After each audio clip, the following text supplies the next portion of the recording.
ராணி, என்ன ஆபீஸ்க்கு போலாவா? எனக்கு இப்ப எங்க வர்றது இஷ்டம் இல்ல, நீங்க போயிட்டு வாங்க. என்னாச்சு உனக்கு? ஏன் அப்படி இருக்கா? என் பேச்சு யார்தான் கேக்குறிய? என்னால எப்படி இந்த வீட்டுல சந்தோஷமா வேலை செய்ய முடியும்? எப்படி ஆபீஸ்ல வந்து வேலை பார்க்க முடியும்? 2 பிள்ளைகளை பத்தேன், ரெண்டுமே என் பேச்சு கேட்கல. அந்த சரோஜா என்ன பெரிய இவ மாதிரி அவ பேச்சு கேட்டுட்டு போகுது.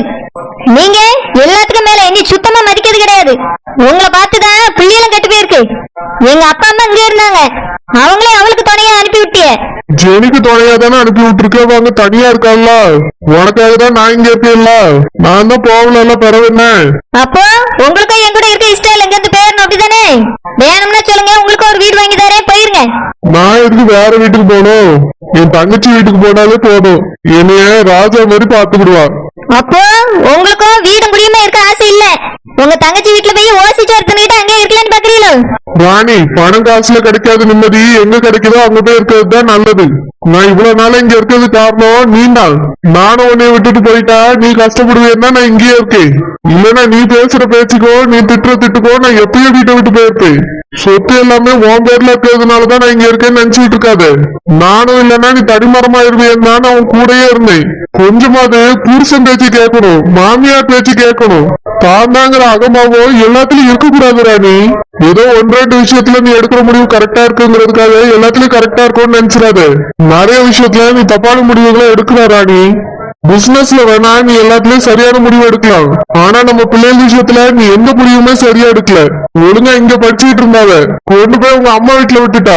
பிள்ளைகளு பாசத்துக்காக எவ்வளவு ஏங்கிச்சுவோ தெரியுமா? அதை பத்திலாம் உனக்கு கவலையே இல்ல. உனக்கும் உன் பிசினஸ் தான் முக்கியம். அதுக்காக பிள்ளைகளை கொண்டு போய் அங்க விட்டுட்டு நீ பாட்டுக்கு நிம்மதியா இருந்துட்டா. காரணம் என் தங்கச்சியை சொல்லிக்கிட்டா. சரி, அதுக்கப்புறமாவது இங்க வந்த பிறகு நம்ம கூட இருக்கட்டும்னு நினைச்சியா? உடனே கல்யாணம் பண்ணி கொடுத்துடணும்னு தலைகில நின்னா. சரி, மாப்பிள்ளையாவது ஒரு நல்ல மாப்பிள்ள பாத்தியா? சரியான விளங்காதவனை பார்த்து வச்சிருக்கா. அனு அங்க இருந்து தப்பிச்சுட்டாளேன்னு சந்தோஷப்படுறதுக்குள்ள இவளை பிடிச்சு கொண்டு போய் அங்க தள்ளிட்டா. அந்த பிள்ளை அங்க கஷ்டப்பட்டு கிடக்குதேன்னு என் தங்கச்சி கூட்டிட்டு போனதுக்கு என் தங்கச்சி பிடிச்சி ஏசியா? உன் மனசுல நீ என்னதான் நினைச்சிட்டு இருக்கா ராணி? நீ செய்யறது மட்டும்தான் சரின்னு நினைச்சிட்டு இருக்கியா? நீ செஞ்சது எல்லாமே தப்பு ராணி. ஆமா, நான் செஞ்சது மட்டும்தான் தப்பு, நீங்க எல்லாமே செஞ்சது சரி. ஆமா, நீ செஞ்சதுதான் எல்லாமே தப்பு. பிள்ளைகள் மேல கொஞ்சமாவது பாசம் இருந்திருக்கணும், அக்கறை இருந்திருக்கணும். எத்த தாய் மாதிரியா நடந்துக்கிட்டா. ஹாஸ்டல்ல தள்ளிடலான்னா நான் வேண்டான்னு சொன்னோடனே உங்க அம்மா வீட்டுல கொண்டு போய் விட்டுட்டா. வந்த பிள்ளைகள்கிட்ட பாசம் காட்டல, உடனே கல்யாணம் கல்யாணம்னு தள்ளி விட பார்த்தா. எவ்வளவோ நானே எங்க அம்மையும் சொன்னோம், அந்த வீட்டை கட்டி குடுக்காண்டான்னு. இப்ப கட்டி கொடுத்துட்டு நீ உட்காந்து ஃபீல் பண்ணிட்டு இருந்தா அதுக்கு நாங்க என்ன பண்ண முடியும் ராணி? செஞ்ச தப்பில்ல நீ, அத நீ தான் உணர்ந்து திருந்தணும். என் தங்கச்சி மேல இருக்க கோபத்துல என்னென்ன முடிவோ தப்பான முடிவு எடுத்துட்டா. இப்ப சொல்றேன், அணு எடுத்த முடிவு சரிதான். அவ மட்டும் அந்த கல்யாணத்தை பண்ணிக்கிட்டா இந்த கஷ்டத்தை இப்ப அணுதான் பட்டிட்டு இருப்பா. உன்னால இப்ப அந்த புதக்குழிக்குள்ள ஜெரி போய் விழுந்துட்டா. நல்ல வேலை என் தங்கச்சி காப்பாத்திட்டா. ஆமா, உங்க தங்கச்சி காப்பாத்தி வாழ்க்கை கொடுத்துட்டா. நான் மட்டும் கூடும்போது பின்னாடி வந்திருந்தா மாப்பிள்ளையும் கூட வந்திருப்பாரு. அந்த அம்மாவும் கொஞ்சம் மதிச்சிருக்கோம். இப்ப உங்க தங்கச்சி போய் கூப்பிட்டதுனால யாருமே மதிக்கல. உங்க தங்கச்சியால பெரிய பிரச்சனை தான் வந்திருக்கு. சும்மா நீ என் தங்கச்சி குறை சொல்லாத ராணி. நீ என்ன தப்பு செஞ்சானோ அதை முதல்ல யோசிச்சு பாரு. செஞ்ச தப்பெல்லாம் நீ என் தங்கச்சி குறை சொல்லிட்டு இருக்கியோ? அவ இப்போ நம்மளுக்கு நல்லதுதான் பண்ணிருக்கா. நீ அவளை ஒரு துணி கூட மதிச்சதே கிடையாது. ஆனா நம்ம பிள்ளைக்காக அவ இறங்கி போய் என்னென்னமோ பண்ணிருக்கா. நம்ம மகளுக்கு அவன் ஹோட்டல்ல வேலை போட்டு கொடுத்துருக்கா. அணுவ ராணி மாதிரி பாத்துக்கிட்டு இருக்கா. சந்திரக்கு மட்டும் நம்ம ஜெனியை கட்டி கொடுத்திருந்தா அவ வாழ்க்கை நல்லா அமைஞ்சிருக்கோம் ராணி. நீனா அந்த பையன் வேண்டாம் வேண்டாம்னு ஒத்த கல்ல நின்னுட்டா. எனக்கும் ஆசை இருந்தது, எங்க அம்மைக்கும் ஆசை இருந்தது. நீ மட்டும் சரின்னு சொல்லியிருந்தா அந்த கல்யாணம் நடந்திருக்கும். நம்ம பிள்ளை வாழ்க்கையும் நல்லபடியா அமைஞ்சிருக்கும். எல்லாத்தையும் கெடுத்தது நீ தான் ராணி. எங்க அம்மா எவ்வளவு திரும்ப வேதனைப்படியாவ போன் போட்டு அப்படி அழுறாவ. நான் சொல்லும் போதே அந்த பையனை கட்டி கொடுத்துருக்கலாம் சொல்லிட்டே இருக்காவ. எல்லாத்தையும் கெடுத்தது நீ தான் ராணி. ஆமா, உங்க பார்வைக்கு நான் தான் பொல்லாதவ, நான் தான் எல்லாத்தையும் கெடுத்துட்டேன். ஆமா ராணி, எல்லா தப்பும் நீ தான் செஞ்சிருக்கா. கொஞ்சம் அமைதியா உட்காந்து யோசிச்சு பாரு, உனக்கே புரியும். சும்மா எந்த பள்ளியை தூக்கிட்டு போய் என் தங்கச்சி மேல போடலாம், நம்ம பிள்ளைகள் மேல போடலாம்னு நினைக்காத. இந்த தப்பு எல்லாத்துக்கும் காரணம் நீ மட்டும்தான். பிசினஸ் பிசினஸ்னு ஓடி ஓடி பிள்ளைகளை கவனிக்கல, வந்த பிள்ளைகளை கொண்டாட தெரியல, முடிச்சு கொண்டு போய் பாலங்கணத்துல தள்ளினது நீ தான். இப்ப வாழ்க்கப்பட்டு உட்கார்ந்து ஒரு பிரயோஜனம் இல்ல. முதல்ல நீ என்ன தப்பு செஞ்சிருக்கா, அது எப்படி திருத்தணும்னு பாரு. அதுக்கு பிறகு மத்தது யோசிக்கலாம். இப்படியே தங்கச்சியை குறை சொல்லிட்டு இருந்தான்னு வச்சுக்க, நானும் வீட்டை விட்டு போயிருவேன் ராணி. நானும் போயிட்டா நீ தனிமரமாயிருவேங்கிற ஒரு காரணத்துக்காக தான் நான் என்ன இங்க இருக்கேன். என்னையும் தேவையில்லாத முடிவுலாம் எடுக்க வச்சிடாத. பொறுமையா உட்காந்து உன் மேல என்ன தப்பு இருக்குன்னு யோசி. நல்லா யோசிச்சுட்டு என் தங்கச்சி கிட்ட போய் மன்னிப்பு கேளு. நான் எதுக்கு அவட்ட போய் மன்னிப்பு கேட்கணும்? நல்ல யோசி, உனக்கே புரியும். இவருக்கு வேற வேலையே இல்ல. என்னை குறை சொல்லலைன்னா சாப்பிட முடியாது, தூங்க முடியாது. எப்ப பாரு கெட்டின பொண்டாட்டியை விட அம்மையும் தங்கச்சியும் தான் இவருக்கு முக்கியம். பெத்த பிள்ளைகளை விட என் தங்கச்சி தான் முக்கியம். நான் எதையும் யோசிக்க வேண்டிய அவசியம் இல்ல, யார்ட்டையும் மன்னிப்பு கேட்க வேண்டிய அவசியமும் எனக்கு இல்ல. எல்லாரும் என் காலில் வந்து எப்படி விழ வைக்கணும்னு மட்டும்தான் நான் யோசிப்பேன். நான் யார் காலிலும் போய் விழ மாட்டேன். அஸ்வின், நான் ஒரு முடிவு எடுத்திருக்கேன்டா.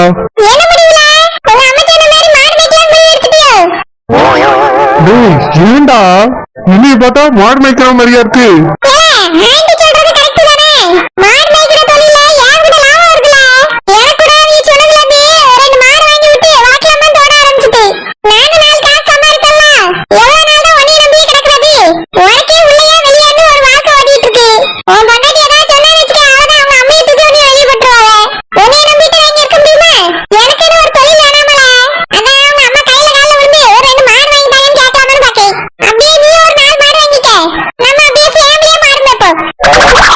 என்னது ஃபேமிலியாவா?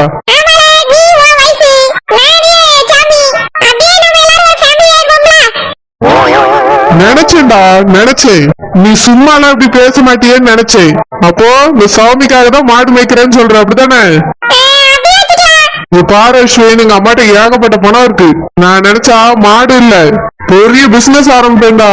அதுல உனக்கு மேனேஜர் வேலை கூட கொடுப்பேன். நீ என்னடா மாடு மேய்க்கிறேன்னு சொல்லிட்டு இருக்க?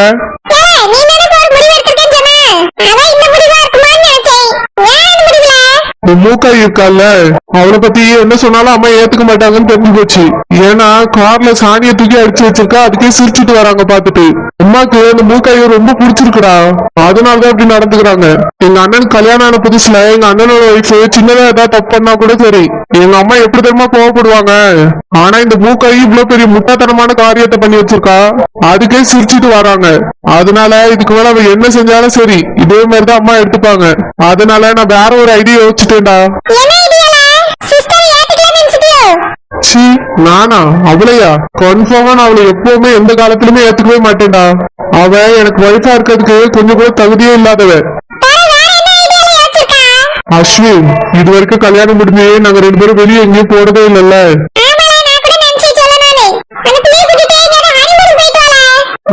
நானும் அதேதான் நினைக்கிறேன். வெளியூருக்கு இல்லைன்னா வெளிநாட்டுக்கு கூட்டிட்டு போலான்னு நினைக்கிறேன். அஸ்வின், நான் சொல்றது முழுசா கேளு. நான் ஒன்னும் ஜாலியா அவளை டூர் கூட்டிட்டு போறேன்னு சொல்லல. அதுல ஒரு காரணம் இருக்கு. ஏதாவது மொழி தெரியாத ஊர்ல கூட்டிட்டு போய் அவளை விட்டுட்டு வந்துடணும்டா. ஆமாண்டா, மொழி தெரியாத ஊர்ல அவளை விட்டுட்டு வந்துடணும். அப்பதான் அவ திரும்பி இங்க வரவே மாட்டா. டேய், விட்டுட்டு வந்ததுக்கு அப்புறம் என் ஆக்டிங்கே வேற மாதிரி இருக்கும்டா. ஆமா, இந்த மாதிரி நான் கூட்டிட்டு போறேன் மம்மி, எங்கேயோ காணாம போயிட்டா, போலீஸ்ல கம்ப்ளைண்ட் கொடுத்துட்டேன் அப்படின்னு சொல்லிருவோம். எங்க அம்மாவும் போலீஸ்ல கம்ப்ளைண்ட் கொடுப்பாங்க. ஆனா அவளை கண்டிப்பா கண்டுபிடிக்கவே முடியாது. ஏன்னா அவங்க கிட்ட நான் வேற ஒரு ஊருக்கு போறேன்னு சொல்ல போறேன். அந்த ஊருக்கு தான் டிக்கெட்டும் போட போறேன். ஆனா அவளை இன்னொரு ஊர்ல கூட்டிட்டு போய் விட்டுருவேன். பாவம், அது புண்ணியமாது. நான் நல்லா இருக்கணும், என் லைஃப் நல்லா இருக்கணும்டா. அதான் எனக்கு முக்கியம். அவளை எங்க தொலைச்சிட்டு வந்தாதான் எனக்கு நிம்மதி. நைட்டு ஃபுல்லா உட்காந்து நான் இந்த ஐடியாவை தான் யோசிச்சிருக்கேன். ரொம்ப ஈஸி தான்டா. கூட்டிட்டு போய் மொழி தெரியாத ஊர்ல விட்டுட்டு வந்துடணும். அதுக்கப்புறம் அவளால இங்க வரவே முடியாது.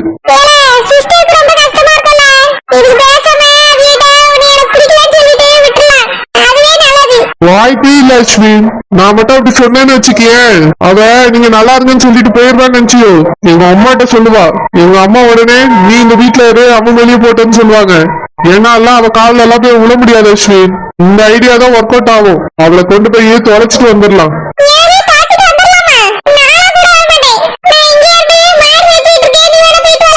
நீ எதுக்கு மாடு மேய்க்கிறேன்னு சொல்றேன்னு எனக்கு தெரியாதா? அந்த சௌமியாக்காக தானே. அந்த மூக்காயை தொலைச்சிட்டு வந்ததுக்கு அப்புறம் அந்த மாடு இங்க இருக்காது, அந்த சௌமியா இங்க இருக்க மாட்டாடா. எல்லாத்தையும் வெளியே துரத்திடுவேன். ஒரு அழகான வீட்டு பக்கத்துல மாட்டு கொட்டா, எனக்கு அது பார்க்கவே பிடிக்கல. அதனால மூக்காய் இங்க இருந்து போன உடனே அந்த மாட்டு கொட்டாய் இங்க இருக்காது, புரியுதா? சரி, உலகம் சேர்த்து டிக்கெட் போடட்டுமா? சரி, நான் மட்டும் தனியாவே போறேன். அவளை தொலைச்சிட்டு வாரேன். அதுக்கப்புறமா இந்த விஷயத்தை நம்ம செலிப்ரேட் பண்ணுவோம்.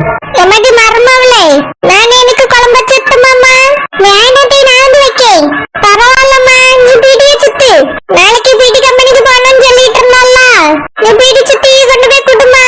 நான் கறி வச்சிருக்கேன், புளி குழம்பு வச்சிருவோமா. சரிக்கு உங்களால என்ன முடியுமோ அது வைங்க, நான் சாப்பிட்டுக்கிறேன். ராத்திரிக்கு பிள்ளைக்கு வேற ஏதாவது செஞ்சு கொடுத்துருவோம். அப்படியாம்மா, உனக்கு எனக்கு தான் கறி வைக்கணுமா? ஆமா தேய். சரிம்மா, அப்ப கொஞ்சமா வைக்க. ராத்திரிக்கு சப்பாத்தி போட்டுருவோம். சரி தேய். காலையில பொங்கன சோறு இருக்குதே, அதே சாப்பிட்டுக்கிடுவோம். சரிம்மா, கொஞ்சம் கறி மட்டும் வைக்க. கூட்டுக்கு அப்பளத்தை பொரிச்சுக்கிடுவோம், இல்லைன்னா ஒரு முட்டையை ஆம்லெட் போட்டுக்கிடுவோம்.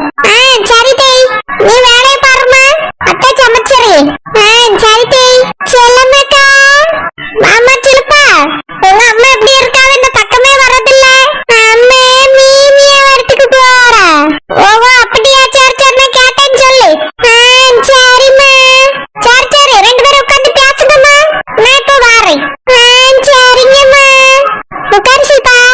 ஏக்கா, உங்க மாமியாரு இவருக்கு வந்திருக்காரு. எப்பவுமே காது படவே நீ ஆசுவாவ. ஆனா இப்ப பாட்டியெல்லாம் உட்காந்து கதை பேசுமான்னு சொல்லிட்டு போறாவ. ஆமா சில்பா, எங்க அத்தை தான் இப்ப மாறிட்டாவல்ல, அதனாலதான் எல்லார்கிட்டயும் நல்ல விதமா நடந்துக்கிட்டியாவ. இப்ப கூட எங்க திரும்ப போறாவ? கறி வைக்கதான் போறாவ. அப்படியேக்கா? ஆமா, காலையில பிள்ளைகளுக்கு புளி சாதமும் உருளைக்கிழங்கு செஞ்சு கொடுத்து அனுப்பிட்டேன். எங்களுக்கு மதியத்துக்கு குழம்பு எதுவுமே வைக்கலையா, அதான் அத்தை நான் செஞ்சுக்கிட்டேம்மான்னு சொல்லிட்டு போறாவ. நாளைக்கு நான் பீடி கம்பெனிக்கு போறேன்னு சொன்னேனா, அதனால நீ உட்காந்து மெதுவா பீடியை சுத்தி கொண்டு போய் குடுமா, நான் பாத்துக்கிட்டே எல்லா வேலையும் சொல்லிட்டு போறாவ சில்பா. பரவாயில்லையக்கா, உங்க மாமியாரு ரொம்ப மாறி இருக்காவளே. ஆமா சில்பா, அவிய மொத்தமா மாறிட்டாவ. சில நேரம் எங்க அம்மா வீட்டுல இருக்கானா இல்ல என் வீட்டுல இருக்கானா அப்படின்னு எனக்கு தோண ஆரம்பிச்சிருது. ஏன்னா எங்க அம்மா கூட இருந்தா எப்படி பாத்துக்கிடுவாளோ அந்த மாதிரி பாத்துக்கிடுவாவ. அப்படியேக்கா? ஆமா, காலையில முழிக்க நேரம் ஆயிட்டுன்னு வச்சுக்கிய, சோத்துக்கு தண்ணி ஊத்தி அடுப்புல வச்சிருவாவ. இட்லிக்கு மாவாட்டி வச்சிருந்தா அதை ஊத்தி அடுப்புல வச்சிருவாவ. இந்த மாதிரி எனக்கு நிறைய உதவி செய்யறா சில்பா. கொஞ்ச நேரம் அதிகமா தூங்கிட்டா கூட சரி தூங்கிட்டு போட்டோம், அவ்வளவு செலவாதானே இருக்கா அப்படின்னு சொல்லுவாவ. பரவாயில்லையக்கா, முன்னாடியில இப்படி கிடையாது தானே உங்க மாமியாரு? அந்த கொடுமை ஏன் கேக்குறா? காலையில 5 மணிக்கெல்லாம் நான் முழிக்கலன்னு வச்சுக்கிய, ஏச்சுதான் உழவு. அதே மாதிரி பகல்ல எப்பயாவது நான் சொத்த நேரம் படுத்துட்டேன்னா அவ்வளவுதான், வீட்டுக்குள்ள சண்டை தான் நடக்கும். இப்ப எனக்கு எவ்வளவு நிம்மதியா இருக்கு தெரியுமா? எப்ப வேணாலும் என் வேலையை இஷ்டத்துக்கு செய்யலாம். அதைய ஒண்ணுமே சொல்ல மாட்டேங்க. அதுக்காக நான் வேலை செய்யாமலே இல்ல, எல்லா வேலையும் எப்பயும் போலவே செஞ்சுக்கிட்டு இருக்கேன். ஆனா ஏசாம திட்டாம இருக்காவ பத்தியா, அதுவே எனக்கு நிம்மதியா இருக்கு சுப்பா. ஆமா, என்ன இன்னைக்கு லீவ் போட்டியோ? இல்லக்கா, இன்னைக்கு லீவு. என்ன சொல்ற சுப்பா, லீவா? ஆமாக்கா, நான் அந்த சேதி பிள்ளை வீட்டுக்கு தானே வேலைக்கு போறேன். அந்த பிள்ளை வாரத்துல ஒரு நாள் லீவ் எடுத்துக்கங்கக்கான்னு சொல்லிட்டு அந்த லீவை நான் இன்னைக்கு எடுத்துக்கிட்டேன். அப்படியா? பரவாயில்லையே, இந்த காலத்துல யாரு இந்த மாதிரி லீவ்லாம் தராத, அதுவும் வீட்டு வேலை செய்யறவங்களுக்கு. பரவாயில்லையே சில்பா. ஆமாக்கா, நேத்து வீடெல்லாம் பெருக்கி நல்லா தொடச்சு விட்டுட்டேன். அதனால இன்னைக்கு நான் லீவ் எடுத்துக்கிட்டேன்னு சொல்லிட்டு வந்துட்டேன் அந்த பிள்ளைகிட்ட. சரிக்கா, வாரத்துக்கு ஒரு நாள் மட்டும் லீவ் எடுத்துக்கங்கன்னு சொல்லிட்டு. சில்பா, அந்த பிள்ளை வீடு பெரிய வீடு? ஆமாக்கா, நல்ல பெரிய வீடுதான். அந்த பிள்ளை இருக்க ரூம், அப்புறம் பாட்டி தாத்தா இருக்க ரூம், கிச்சனு, ஹாலு இதெல்லாம் தினமும் கிளீன் பண்ணிடணும். மத்த ரூம் எல்லாம் ஆள் இல்லல, அது வாரத்துக்கு ஒரு தடவை பண்ணனா போதும்கான்னு சொல்லிட்டு. பரவாயில்லையே. ஆமாக்கா, புது வீடு தானே, இப்போதைக்கு அவ்வளவா தூசி குப்பெல்லாம் இல்ல, லேசா கிளீன் பண்ணாலே கிளீன் ஆயிடுது. ஆமா, சமையல் கால் வச்சிருக்காவல? ஆமாக்கா, முதல்ல அந்த பிள்ளை நான் மட்டும் தானே இருக்க போற, வேண்டாம்னா சொல்லிச்சு சமையல் காலு. இப்போ பாட்டி தாத்தா ஒன்னாங்க இருக்காவ பத்தியில, அதனால ஒரு சமையல்காரி வச்சிருக்கு, அப்புறம் ஒரு வாட்ச்மேன் இருக்காரு. அப்படியா? ஆமாக்கா, மொத்தம் 3 பேரு. சரிப்பா, உனக்கு அங்க இருக்க நிம்மதியா தானே இருக்கு? ஆமாக்கா, இப்பதான் எனக்கு நிம்மதியா இருக்கு.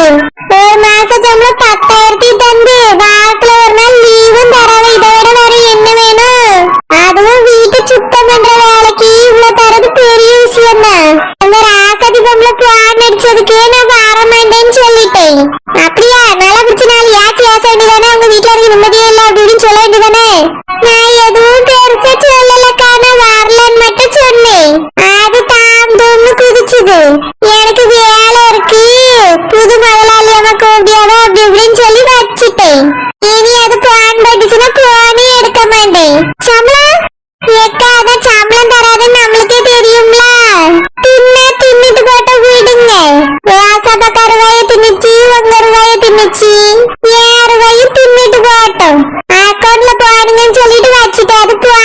இனி போன் போட்டாலும் எடுக்க மாட்டேன். சரி சில்பா.